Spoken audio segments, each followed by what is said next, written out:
ఈరోజు మిడిదొడ్డి మండల కేంద్రంలో కాంగ్రెస్ పార్టీ ఆధ్వర్యంలో స్వర్గీయ మాజీ ప్రధానమంత్రి భారతరత్న రాజీవ్ గాంధీ గారి యొక్క 82వ జయంతి వేడుకలను కాంగ్రెస్ పార్టీ ఆధ్వర్యంలో ఘనంగా నిర్వహించడం జరిగింది. మాజీ ప్రధాని రాజీవ్ గాంధీ గారు ఐటీ విప్లవాన్ని సృష్టించడం ద్వారా ఈరోజు దేశవ్యాప్తంగా ప్రపంచవ్యాప్తంగా ఐటీ విప్లవం అనేది విరసిల్లుతుందంటే దానికి కారకులు దాని యొక్క మొక్క నాటిన వ్యక్తి మన స్వర్గీయ ప్రధానమంత్రి రాజీవ్ గాంధీ గారు అని తెలుస్తా ఉన్నాం. అలాగే యువకులకు ఓటు హక్కును 21 సంవత్సరాలు ఉండే గతంలో, కానీ మన ప్రధానమంత్రి రాజీవ్ గాంధీ గారు అయిన తర్వాత 21 సంవత్సరాల నుంచి 18 సంవత్సరాలకు చేసి యువతకు ఓటు హక్కు కల్పించిండు.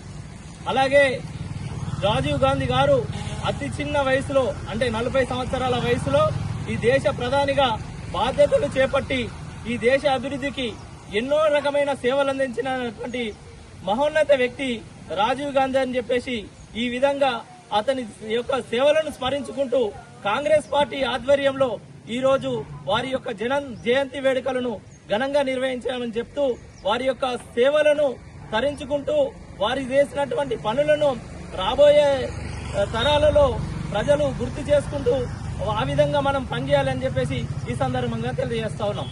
జై కాంగ్రెస్, జై కాంగ్రెస్. రాజీవ్ గాంధీ అమర్ హై, రాజీవ్ గాంధీ అమర్ హై. బాపును మాట్లాడు.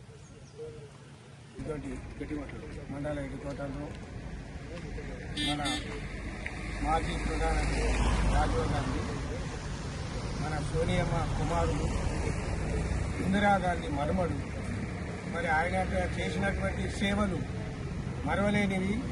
యువతకు ఎంతో ప్రాధాన్యం ఇచ్చి ఆ రోజు చేసినటువంటి కార్యక్రమాలు ఇంతవరకు మన రాష్ట్రాలు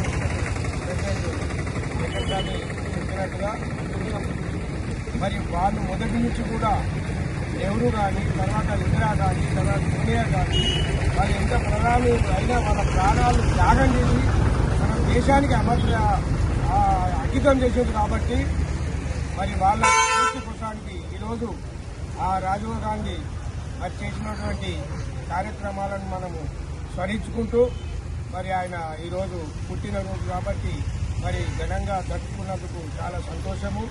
మరి ప్రజలు కూడా ఆలోచన చేసి వాళ్ళు చేసినటువంటి మరి ఆ దేశ ప్రధానులను మనం కంపల్సరీ మరవకుండా వాళ్ళని కంపల్సరీ ప్రతి సంవత్సరం జరుపుకోవాలని నేను ఆశిస్తూ మరి కార్యక్రమం